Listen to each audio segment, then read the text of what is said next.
В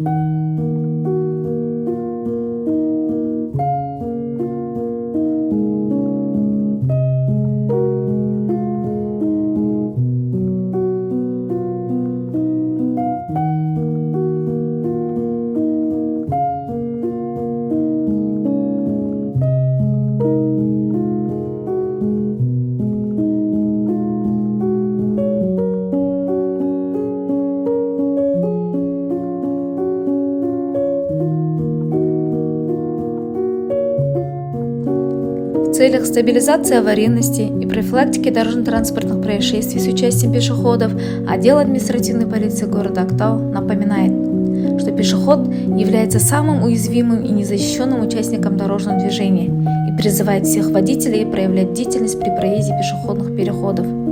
А пешеходы, в свою очередь, должны ясно понимать, что их жизнь и здоровье в их руках, и всегда проявлять повышенное внимание при пересечении проезжей части по пешеходным переходам. Не отвлекаться на все возможные гаджеты при переходе дороги и самое главное – убедиться, что водители вас видят.